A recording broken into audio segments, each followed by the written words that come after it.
मैं खामोश नहीं बैठ सकता हूं। खामोश बैठना मेरी फितरत में नहीं है। मेरे माँ दोस्तों, इस वक्त असदुद्दीन की ये वीडियो सोशल मीडिया में काफ़ी तेज़ी के साथ वायरल हो रही है। इस वीडियो में असदुद्दीन ओवैसी ने कहा कि मैं खामोश नहीं रह सकता, मैं खामोश नहीं बैठ सकता। खामोश रहना मेरी फितरत में नहीं है। जब तक मेरे जिस्म में जान है तो मैं हक़ के लिए बोलता ही रहूँगा। और आगे जो कुछ कहा वो आप इस पूरी वीडियो में देखिए। ये जेल को जाते हैं, हम कब्रों में जाते हैं, मैं खामोश नहीं बैठ सकता हूं। खामोश बैठना मेरी फितरत में नहीं है। मेरे माँ ने, मेरे बाप ने मुझे कहकर पाला और पोसा कि चाहे कुछ भी हो जाए असद, तू लड़ता रहे, पुकारता रहे, अपने हक के लिए लड़ता रहे। मैं अपनी मां को शर्मिंदा नहीं कर सकता। मैं अपने मरहूम वालिद को दिया हुआ वादा उससे मुकर नहीं सकता। मौत मुझे खामोश कर सकती है।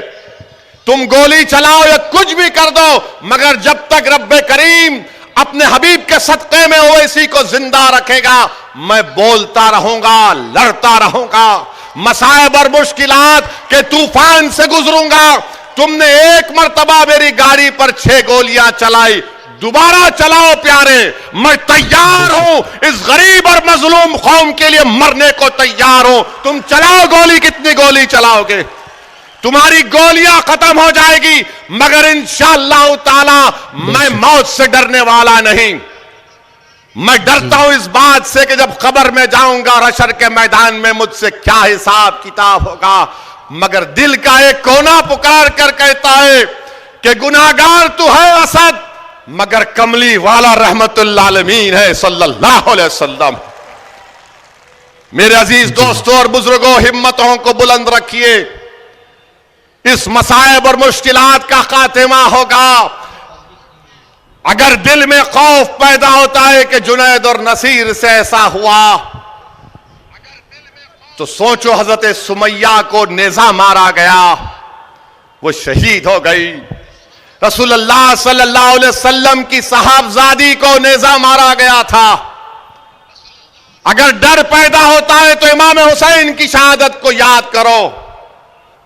उन्होंने अपने पूरे खानदान को कुर्बान कर दिया। हजरत बिलाल के उस कुर्बानी को याद करो कि गरम गरम रेत पर लिटाकर गरम पत्थर रखकर कोड़े मारे जाते थे और बिलाल पुकारते थे, अहात अहात अहात। अल्लाह। मेरे इज्जतदार मां और बहनों, अपनी औलाद को बहादुर बनाओ। दीन से अपने रिश्ते को मजबूत रखो। दीन से रिश्ते को मजबूत रखो। हिजाब पहनेंगे, बुर्का पहनेंगे, चादर पहनेंगे। किसी जालिम हुकूमत के फैसले पर हम अपने दीन से दस्तबरदार नहीं होंगे। तुम्हारे जुल्म से हम अपने दीन से दस्तबरदार नहीं होंगे। मेरी शनाख्त अगर है, मेरी पहचान है, तो मेरी दीन से, मेरी निस्बत जो नबी करीम सल्लल्लाहु अलैहि वसल्लम से है, वही तो मेरी पहचान है। अगर वो नहीं तो फिर क्या है मेरे पास, बताओ। इस दौलत को बचाओ, हिम्मत से काम करो, अपने हौसलों को बुलंद रखो। मेरे अजीज दोस्तों और बुजुर्गों, लोग कहते हैं कि सेकुलरिज्म को बचाओ। यकीनन पिछले 8 साल में जब से भारत के वजीर आजम नरेंद्र मोदी बने हैं, मॉब लिंचिंग बढ़ गया, हेट क्राइम्स बढ़ गए, लव जिहाद के नाम पर मारम पीटी बढ़ गई, रिलीजियस कन्वर्शन के नाम पर गलत गलत कानून बनाए गए, दिल्ली में फसादात हुए, यूएपीए लगा जी। मगर इसके बावजूद भी लोग बोलते हैं कि सेकुलरिज्म का साथ दो, इन सो कॉल्ड पार्टीज का साथ दो। मैं बताता हूं फर्क क्या है। फर्क यह है कि जुनैद और नसीर की जली हुई लाशें उसके घर को आई। जुनैद के घर को मैं गया था जमील खां के साथ, और जुनैद के 6 बच्चे और जुनैद का बड़ा भाई जो नीम पागल है उसके 7 बच्चे, यानी 13 बच्चों की जिम्मेदारी जुनैद पर थी। जुनैद और नसीर के घर में जली हुई लाशें आई। हाफिज जुनैद को ट्रेन में 16 साल के बच्चे को मार दिया गया, उसकी लाश अपने बाप के घर को गई।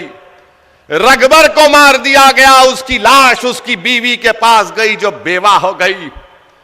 पीलू खान को मारा गया। अब बताओ आप, इनको क्या होता है ये सेकुलर पार्टियों को, ये सिर्फ जेल को जाते हैं, हम कब्र में जाते हैं। ये जेल को जाते हैं, हम कब्रों में जाते हैं, और जेल से जल्दी बेल भी मिल जाती है।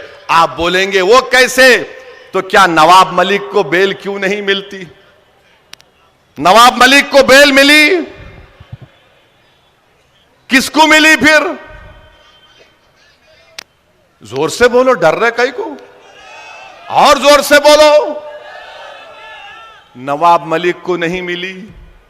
आजम खान का सियासी कैरियर पर क्वेश्चन मार्क लग गया। आप बताओ फिर, एक जर्नलिस्ट का उत्तर प्रदेश में 2 साल के बाद बेल होती है तो उसकी जमानत के लिए कोई तैयार नहीं होता श्योरिटी देने के लिए। मैं सलाम करता हूं हमारे उस हिंदू भाई को जो जर्नलिस्ट है, जिसने अपने घर के कागजात लाकर रखा है। 20 दिन कोई श्योरिटी देने तैयार नहीं हुआ।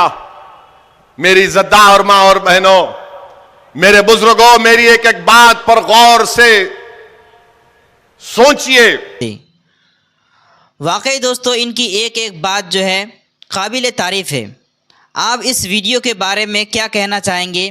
अपनी राय कमेंट बॉक्स में ज़रूर दें। मिलते हैं फिर एक अगली वीडियो में। जब तक के लिए आप अपना ख्याल